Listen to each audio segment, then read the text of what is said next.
All right, this is the January 2025 homes price report for Forest Hills. This is what happened in the month of January for 2025. We saw 5 homes close. No, sorry, we saw 6 homes close. And we saw 4 go under contract. A couple big ones, one at 7.3, and then 2 more over 4 went under contract, or sorry, closed. And then we saw 3 homes over 4 million go under contract, which is great. I mean, some of the higher end stuff in town is starting to turn on after it was pretty slow in Q4 of 24. Of the sold ones, this one for 4.3 is 16,672 square feet. It's an enormous home. Took a while to sell because most people don't need that much square footage. So whenever you have a house that big, it can take longer to sell just because the buyer pool is significantly smaller than most of the other stuff we've seen. Let's go from south to north here. This one over on Kingsbury, good lot. A little bit of slope to it, 1.35. I mean, that's probably right at lot value. Someone could have been buying it as an end user, but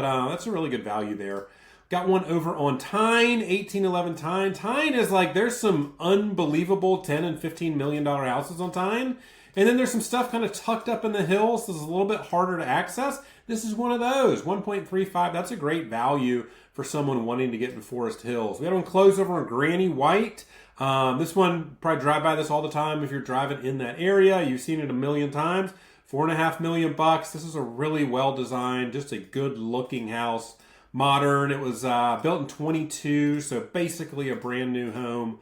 Just really well done property. And a big one, we had one close at 7.3. This one is on Otter Creek. It's massive. It's almost 12,000 square feet.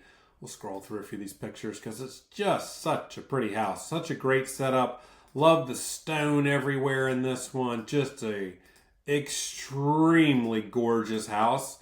And makes sense that it sold for, well over $7 million. We had one back here, that's the one on Tyne, and we had one up on Beekman. I actually had a client look at this one.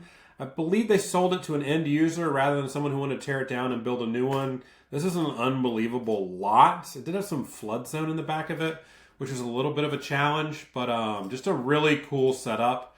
Yeah, that pretty nice backyard. Now, most of that's flood zone, so you can't really build in it, but what a place to go throw a football or hit a 7-iron or, whatever you want to do in that backyard. Really good setup for it. So that is what happened in Forest Hills in January. We've already seen a pretty healthy start to February. Fingers crossed. It's trending up as we head into the spring. If we get the interest rates to come down a little bit, I think we could be back off to the races, but we'll see. You never know. So that's the report for Forest Hills, January 2025. Thanks for tuning in.